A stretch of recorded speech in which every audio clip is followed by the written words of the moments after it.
Olá, aqui é a professora Gláucia Almeida e eu convido a vocês para mais uma aula sobre a história do Brasil.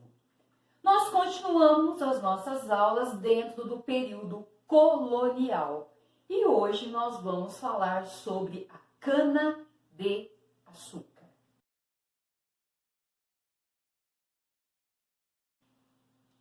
Para nós começarmos a falar sobre cana-de-açúcar e produção açucareira, a primeira coisa que nós temos que falar é o motivo, o porquê que foi escolhido o cultivo de cana-de-açúcar e não de um outro produto agrícola qualquer.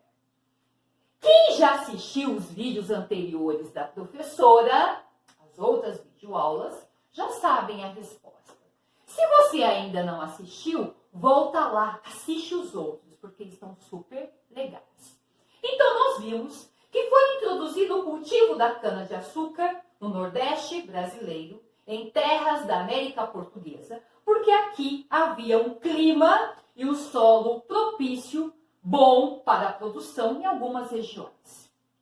O outro motivo, o alto valor que esse produto tinha na Europa.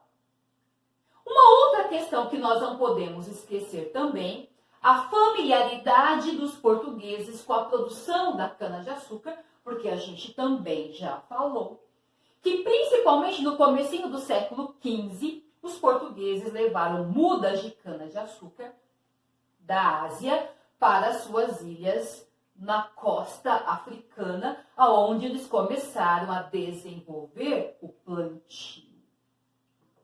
Então, devido a esses motivos que a professora já citou, a cana-de-açúcar tornou-se o produto mais importante durante o período colonial.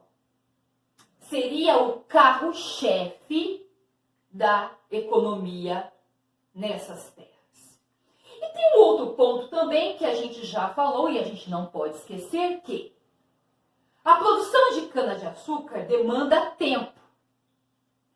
Entre a plantação, o plantio das primeiras mudas até a primeira colheita, demora mais ou menos um ano.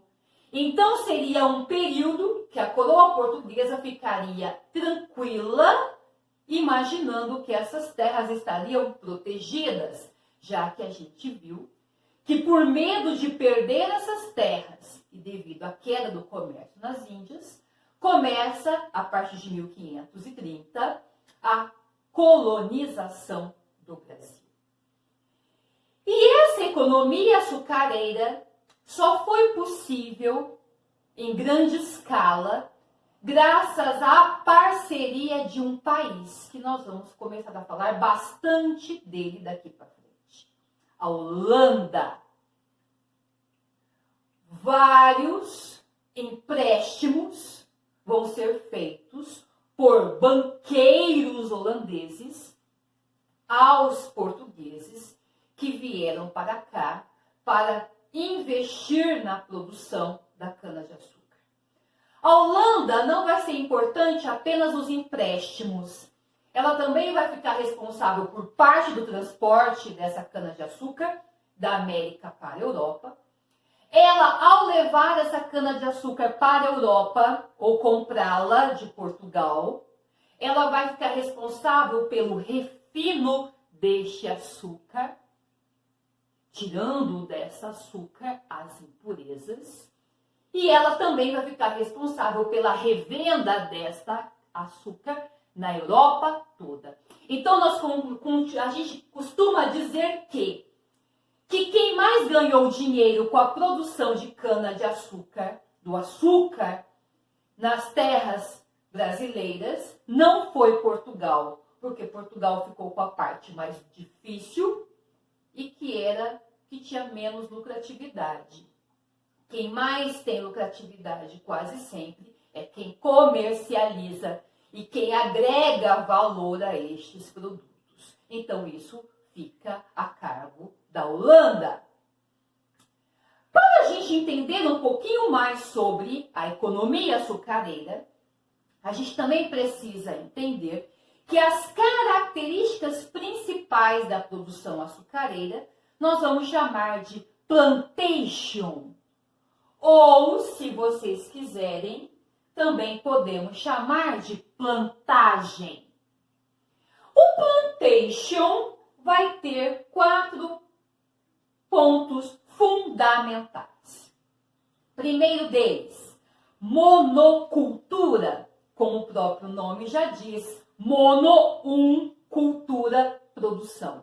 Então, vai ser a produção de um item, um produto, no caso, a cana-de-açúcar, um produto agrícola, em larga escala, para objetivar o lucro.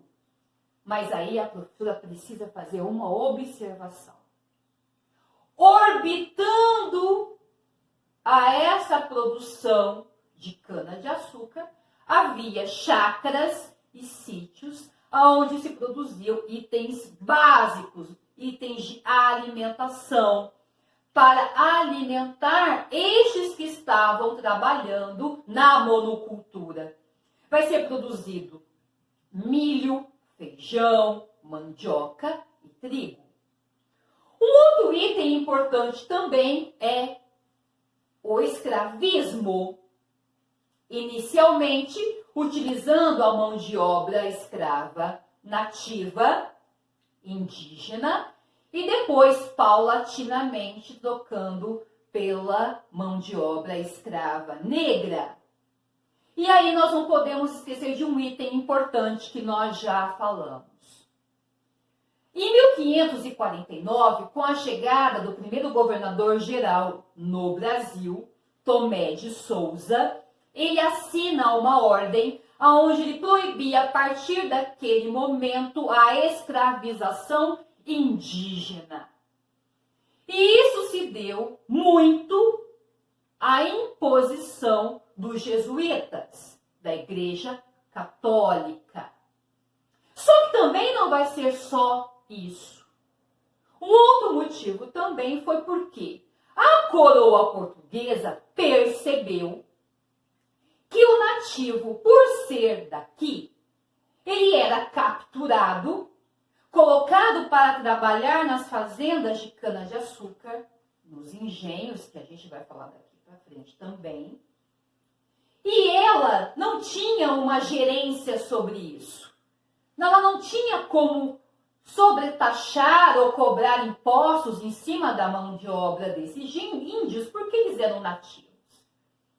Então, trazendo escravos negros da África, nossos irmãos africanos, a coroa portuguesa, além de trazer uma mão de obra já um pouco mais especializada, porque muitos já conheciam o plantio desde o século XV, lá nas ilhas que costeavam o continente africano, também seria possível para a coroa portuguesa taxar essa venda, este comércio, cobrar impostos em cima desta venda. Então, ela ganharia muito mais do que utilizando a mão de obra nativa.